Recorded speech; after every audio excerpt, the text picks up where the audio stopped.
Hello friends, welcome back to Mansi study channel. दोस्तों, आज है 10 दिसंबर 2024 और 10 दिसंबर 2024 से रिलेटेड करंट अफेयर्स के जितने भी क्वेश्चन बन सकते हैं, आज की क्लास में सारे क्वेश्चन को कवर करेंगे और हर क्वेश्चन से रिलेटेड इंपॉर्टेंट पॉइंट भी मैं आपको बताऊंगी। तो आज का पूरा क्लास आप लोग बहुत ध्यान से देखिएगा। और दोस्तों, ये क्लास आपकी मॉर्निंग सुबह 7 AM पे डेली लाइव आती है। आप सभी लोग सुबह 7 बजे इस क्लास के लिए तैयार रहा करिए। इससे आपकी तैयारी करंट अफेयर्स में बेहतर होने वाली है और आगे आने वाले एग्जाम में आप लोग करंट अफेयर्स में बहुत अच्छा सा रिस्पांस दे पाएंगे। तो चलिए आगे बढ़ते हैं और आज का पहला क्वेश्चन देखते हैं।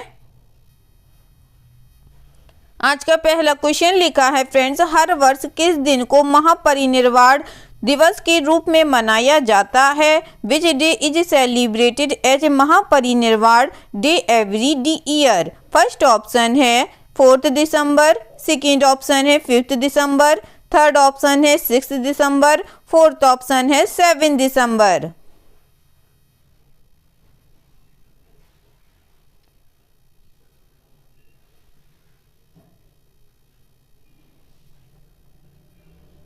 जल्दी से बताइएगा दोस्तों, हर वर्ष किस दिन को महापरिनिर्वाण दिवस के रूप में मनाया जाता है? इस क्वेश्चन का जो राइट आंसर हो जाएगा फ्रेंड्स, वह है हमारा ऑप्शन नंबर सी, 6 दिसंबर को। चलिए इससे रिलेटेड इंपॉर्टेंट पॉइंटों को पढ़ते हैं। डॉक्टर भीमराव रामजी अंबेडकर की पुण्यतिथि पर उन्हें सम्मानित करने के लिए 6 दिसंबर को महापरिनिर्वाण दिवस मनाया जाता है। इस वर्ष डॉक्टर अंबेडकर की 68वीं पुण्यतिथि है। यह दिन मुंबई के चैत्य भूमि में मनाया जाता है, जहां अनुयायी श्रद्धांजलि देने के लिए एकत्रित होते हैं। डॉक्टर अंबेडकर को सामाजिक न्याय, समानता को बढ़ावा देने और भारतीय संविधान का मसौदा तैयार करने में उनकी भूमिका के लिए जाना जाता है। महापरिनिर्वाण दुख और मृत्यु से परम मुक्ति की बौद्ध अवधारणा को संदर्भित करता है। डॉक्टर अंबेडकर की पुण्यतिथि इसीलिए महत्वपूर्ण है क्योंकि उन्होंने 1956 में कई अनुयायियों के साथ बौद्ध धर्म अपना लिया था। ठीक है दोस्तों, चलिए आगे बढ़ते हैं, नेक्स्ट क्वेश्चन देखते हैं। नेक्स्ट क्वेश्चन लिखा है फ्रेंड्स, पुनासा गंजू सेकेंड जल विद्युत परियोजना जो समाचारों में थी, किस देश में स्थित है? Punasa Ganju second hydro electric project which was in the news is located in which country? First option है म्यांमार में, सेकेंड ऑप्शन है भूटान में, थर्ड ऑप्शन है नेपाल में या फोर्थ ऑप्शन है इंडिया में।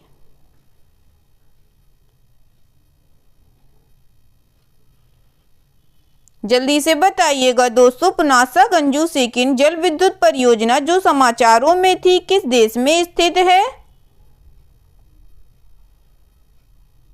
इस क्वेश्चन का जो राइट आंसर हो जाएगा फ्रेंड्स, वह है हमारा ऑप्शन नंबर बी, भूटान देश में। ठीक है दोस्तों, चलिए इससे रिलेटेड इंपॉर्टेंट पॉइंटों को पढ़ते हैं। भारत और भूटान ने पनबिजली परियोजनाओं पर चर्चा की, जिसमें 1020 मेगावाट की पुनासा गंजू सेकेंड परियोजना का पूरा होना भी शामिल है। पुनासा गंजू सेकेंड भूटान के वांगडू फोररंग जिले में 1 गीगावाट की रन ऑफ द रिवर पनबिजली परियोजना है। भूटान और भारत के बीच एक अंतर सरकारी समझौते के तहत विकसित इसे भारत द्वारा 30% अनुदान और 70% ऋण के साथ वित्त पोषित किया जाता है। इस परियोजना में 91 मीटर ऊंचा कंक्रीट ग्रेविटी बांध, एक डायवर्जन सुरंग और 2 कॉफर डैम शामिल हैं। यह सालाना 4,357 मिलियन यूनिट बिजली पैदा करेगा और कमीशनिंग के 2 साल बाद इसका स्वामित्व भूटान को हस्तांतरित हो जाएगा। ठीक है दोस्तों, चलिए आगे बढ़ते हैं, नेक्स्ट क्वेश्चन देखते हैं। नेक्स्ट क्वेश्चन लिखा है फ्रेंड्स, भारत सरकार द्वारा शुरू की गई सार्वजनिक वितरण प्रणाली PDS आपूर्ति श्रृंखला अनुकूलन उपकरण का नाम क्या है? What is the name of the public distribution system PDS supply chain optimization tool launched by the government of India? First option है फूड नेट, सेकेंड ऑप्शन है अन्ना चक्र, थर्ड ऑप्शन है ग्रेन फ्लो, फोर्थ ऑप्शन है grain optimiser.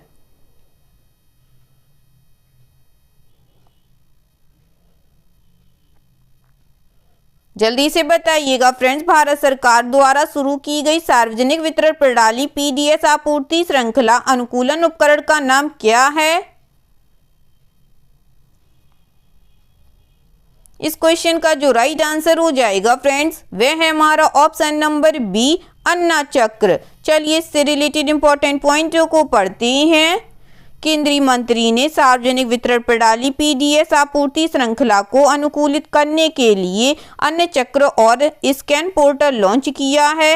विश्व खाद्य कार्यक्रम और IIT Delhi के साथ विकसित यह मार्ग अनुकूलन और कुशल खाद्यान्न आंदोलन के लिए उन्नत एल्गोरिदम का उपयोग करता है। यह पीएम गति शक्ति और रेलवे के FOIS पोर्टल के साथ एकीकृत है, जो 4.37 लाख उचित मूल्य की दुकानों और 6700 गोदामों को कवर करता है।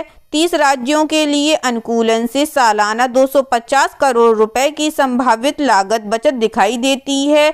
लाभों में तेजी से खाद्य वितरण, कम रसद लागत, कम ईंधन की खपत और कम कार्बन उत्सर्जन शामिल है, जो दुनिया के सबसे बड़े खाद्य सुरक्षा कार्यक्रम के तहत 81 करोड़ लाभार्थियों का समर्थन करते हैं। ठीक है दोस्तों, चलिए आगे बढ़ती हूँ। नेक्स्ट क्वेश्चन देखते हैं। नेक्स्ट क्वेश्चन लिखा है फ्रेंड्स, UNCCD COP16 में शुरू की गई लचीली शुष्क भूमि हेतु वैश्विक रणनीति पहल का प्राथमिक उद्देश्य क्या है?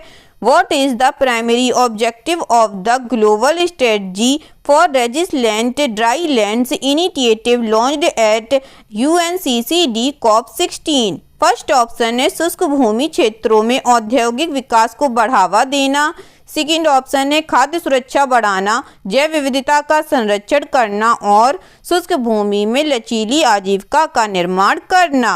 थर्ड ऑप्शन है नई सिंचाई तकनीकी विकसित करना, या फोर्थ ऑप्शन है उपर्युक्त में से कोई नहीं।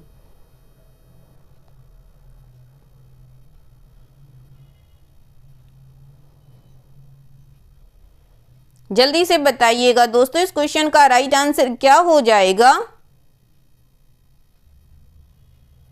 इस क्वेश्चन का जो राइट आंसर हो जाएगा फ्रेंड्स, वह है हमारा ऑप्शन नंबर बी, खाद्य सुरक्षा बढ़ाना, जैव विविधता का संरक्षण करना और शुष्क भूमि में लचीली आजीविका का निर्माण करना। ठीक है दोस्तों, चलिए आगे बढ़ती हैं। रिलेटेड इंपॉर्टेंट पॉइंटों को पढ़ते हैं।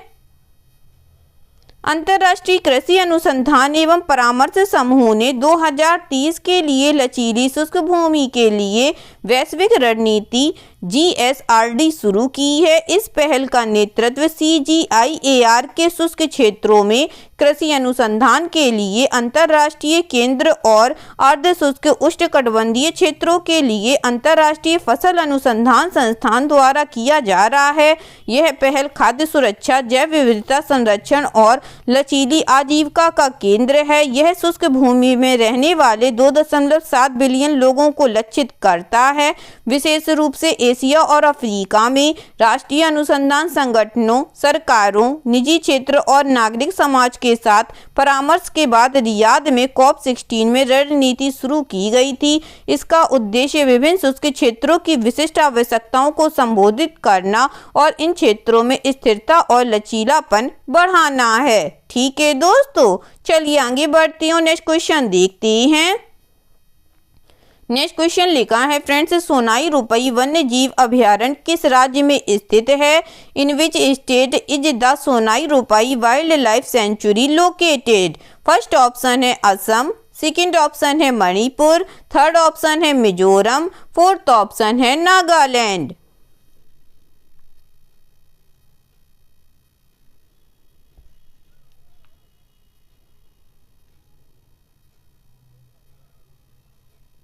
जल्दी से बताइएगा दोस्तों, सोनाई रुपई वन्य जीव अभयारण्य किस राज्य में स्थित है? इस क्वेश्चन का जो राइट आंसर हो जाएगा फ्रेंड्स, वह है हमारा ऑप्शन नंबर ए, असम में। चलिए इससे रिलेटेड इंपॉर्टेंट पॉइंटों को पढ़ते हैं। असम वन विभाग ने सोनाई रुपई वन्यजीव अभयारण्य में रॉयल बंगाल टाइगर का पहला फोटोग्राफिक साक्ष्य कैप्चर किया। असम में स्थित सोनाई रुपई वन्यजीव अभयारण्य 175 वर्ग किलोमीटर में फैला है और 1998 में स्थापित किया गया था। ग्रेट हिमालयन रेंज की तिलहटी में स्थित इसमें विविध परिदृश्य और समृद्ध जैव विविधता है। यह अभयारण्य अरुणाचल प्रदेश में गभोरू और पंचनोई नदियों, रोहता रिजर्व फॉरेस्ट और कामेंग रिजर्व फॉरेस्ट से घिरा हुआ है। इसमें 4 बारहमासी नदियां डोलसिरी, गभरू, गेलगेली और बेलसिरी और भील नामक आर्द्रभूमि शामिल है। इस क्षेत्र में गर्म ग्रीष्मकाल, भारी बारिश और मौसमी बाढ़ के साथ उपोष्णकटिबंधीय जलवायु है। ठीक है दोस्तों, चलिए आगे बढ़ती हूँ, नेक्स्ट क्वेश्चन देखते हैं। नेक्स्ट क्वेश्चन लिखा है फ्रेंड्स, निष्पक्ष व्यापार और उपभोक्ता संरक्षण के लिए उपभोक्ता मामले विभाग द्वारा विकसित पोर्टल का नाम क्या है? What is the name of the portal developed by the department of consumer affairs for fair trade and consumer protection? First option है metrology net portal, second option है राष्ट्रीय कानूनी मेट्रोलॉजी पोर्टल, थर्ड ऑप्शन है राष्ट्रीय कानूनी व्यापार portal, fourth option है my government portal.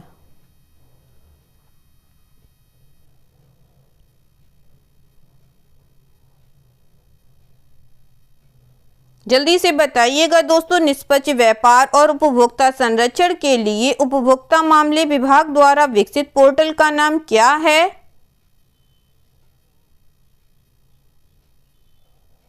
इस क्वेश्चन का जो राइट आंसर हो जाएगा फ्रेंड्स, वह है हमारा ऑप्शन नंबर बी, राष्ट्रीय कानूनी मेट्रोलॉजी पोर्टल। चलिए इससे रिलेटेड इंपॉर्टेंट पॉइंटों को पढ़ते हैं।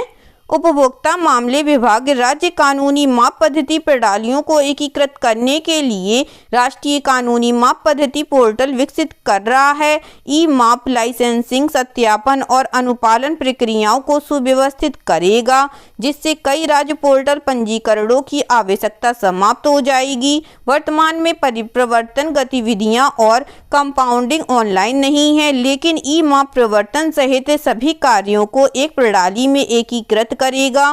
पोर्टल को बेहतर बनाने के लिए हाइब्रिड मीटिंग में उद्योग संघों और राज्य प्रतिनिधियों को शामिल किया गया है।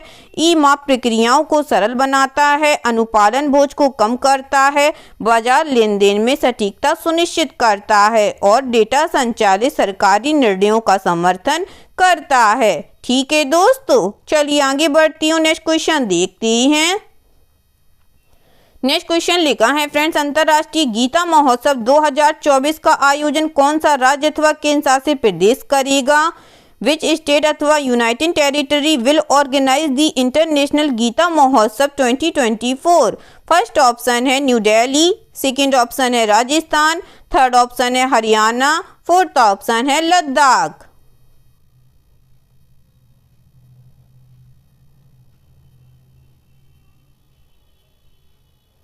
जल्दी से बताइएगा दोस्तों, अंतर्राष्ट्रीय गीता महोत्सव 2024 का आयोजन कौन सा राज्य अथवा केंद्र शासित प्रदेश करेगा? इस क्वेश्चन का जो राइट आंसर हो जाएगा फ्रेंड्स, वह है हमारा ऑप्शन नंबर सी, हरियाणा राज्य करेगा।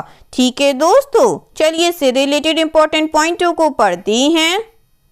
हरियाणा के राज्यपाल बंडारू दत्तात्रेय ने 5 दिसंबर 2024 को हरियाणा के कुरुक्षेत्र में अंतर्राष्ट्रीय गीता महोत्सव का उद्घाटन किया। यह महोत्सव श्री भगवद गीता के जन्म का जश्न मनाता है, जहां भगवान कृष्ण ने महाभारत युद्ध के दौरान अर्जुन को उपदेश दिया था। इस वर्ष तंजानिया विदेशी भागीदार देश है और उड़ीसा राज्य भागीदार है। ठीक है दोस्तों, चलिए आगे बढ़ते हैं, नेक्स्ट क्वेश्चन देखते हैं।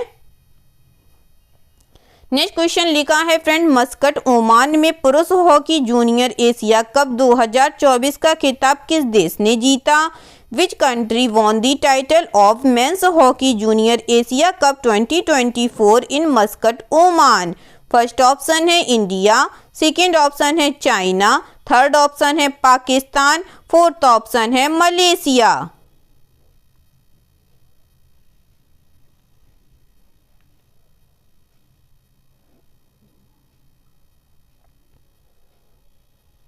जल्दी से बताइएगा दोस्तों, मस्कट ओमान में पुरुष हॉकी जूनियर एशिया कप 2024 का खिताब किस देश ने जीता है?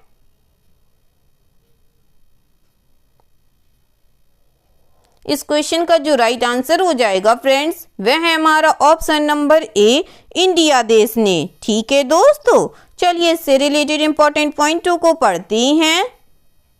भारतीय पुरुष जूनियर हॉकी टीम ने 4 दिसंबर 2024 को मस्कट ओमान में आयोजित 11वें पुरुष हॉकी जूनियर एशिया कप 2024 के फाइनल में पाकिस्तान को 5-3 से हराया। भारत ने रिकॉर्ड 5वीं बार जूनियर एशिया कप का खिताब जीता है। यह साल भारतीय पुरुष हॉकी के लिए सफल रहा है, जिसमें 2024 पेरिस ओलंपिक में कांस्य पदक और एशियाई पुरुष हॉकी चैंपियंस ट्रॉफी में 5वीं जीत शामिल है। यह टूर्नामेंट एशियाई हॉकी महासंघ द्वारा आयोजित और ओमान द्वारा होस्ट किया गया था। ठीक है दोस्तों, चलिए आगे बढ़ती हूँ, नेक्स्ट क्वेश्चन देखते हैं।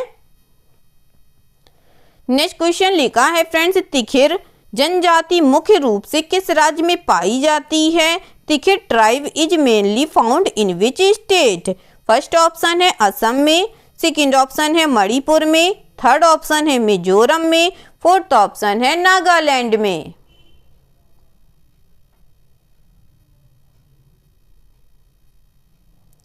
जल्दी से बताइएगा दोस्तों, तिखिर जनजाति मुख्य रूप से किस राज्य में पाई जाती है? इस क्वेश्चन का जो राइट आंसर हो जाएगा फ्रेंड्स, वह है हमारा ऑप्शन नंबर डी, नागालैंड में। ठीक है दोस्तों, चलिए इससे रिलेटेड इंपॉर्टेंट पॉइंटों को पढ़ते हैं। नागालैंड की तिखिर जनजाति ने 25वें हॉर्नबिल फेस्टिवल 2024 के दौरान अपना पहला लॉक ड्रम पुलिंग समारोह आयोजित किया। तिखिर जनजाति नागालैंड की एक स्वदेशी नागा जनजाति है, जिसके कुछ सदस्य म्यांमार में रहते हैं। वे नागा यमचुंगरू बोलते हैं, जो तिब्बती बमी भाषा है, और कभी शिकारी हुआ करते थे। उनकी आजीविका कृषि और शिकार पर आधारित है, लेकिन एक छोटी जनजाति के रूप में उन्हें बड़ी जनजातियों से उत्पीड़न का सामना करना पड़ता है। अधिकांश तिखिर ईसाई धर्म में परिवर्तित हो गई हैं। इसे अपने लोक धर्म के तत्वों के साथ मिलाते हुए उनका मुख्य त्योहार त्सोंग लांगनी 9 से 12 अक्टूबर तक मनाया जाता है, जो ढालों के पवित्रीकरण का प्रतीक है। ठीक है दोस्तों, चलिए आगे बढ़ते हैं और आज का लास्ट क्वेश्चन देखते हैं। आज का लास्ट क्वेश्चन लिखा है फ्रेंड्स, ट्रोएस्ट्रिया थैलासीना और प्रोटेरोथ्रिक्स सिबली जो समाचारों में देखे गए थे, किस प्रजाति से संबंधित हैं? Troestria thalassina and Proterothrix sibli which were seen in the news belongs to which species? First option है पंख वाला घुन, सेकंड ऑप्शन है मछली, थर्ड ऑप्शन है मकड़ी, फोर्थ ऑप्शन है चमगादड़।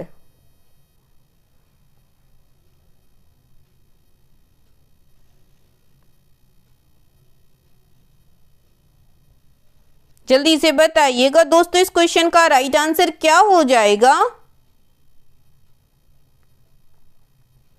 इस क्वेश्चन का जो राइट आंसर हो जाएगा फ्रेंड्स, वह है हमारा ऑप्शन नंबर ए, पंख वाला घुन। ठीक है दोस्तों, चलिए इससे रिलेटेड इंपॉर्टेंट पॉइंटों को पढ़ते हैं।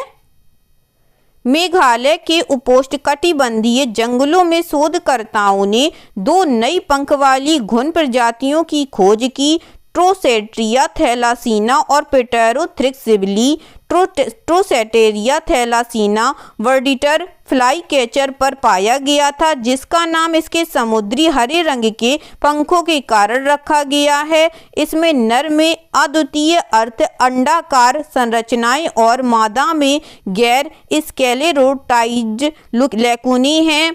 प्रोटेरोथ्रिक्स सिबली जो छोटे नीलटावा पर पाया जाता है, बड़ा होता है और इसका नाम प्रकृतिवादी मारिया सिबला मैरियन के नाम पर रखा गया है। पंख वाले घुन सूक्ष्म अरचिंड होते हैं, जो पक्षियों के पंखों में तेल और मलबे पर भोजन करती हैं। आमतौर पर अपने मेजबानों को लाभ पहुंचाते हैं, लेकिन कभी कभी परजीवी बन जाते हैं। वे पक्षियों के करीबी संपर्क से फैलते हैं, खासकर घोंसले के दौरान। ठीक है दोस्तों, आई होप आज के सभी क्वेश्चन आप लोगों को बहुत अच्छे लगे होंगे फ्रेंड्स। सभी क्वेश्चन से रिलेटेड इंपॉर्टेंट पॉइंट के नोट्स भी आप लोगों को बहुत अच्छे से समझ में आए होंगे।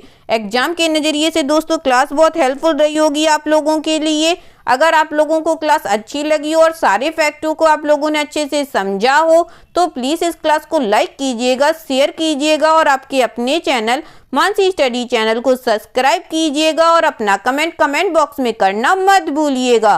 ठीक है दोस्तों, थैंक यू सो मच दोस्तों।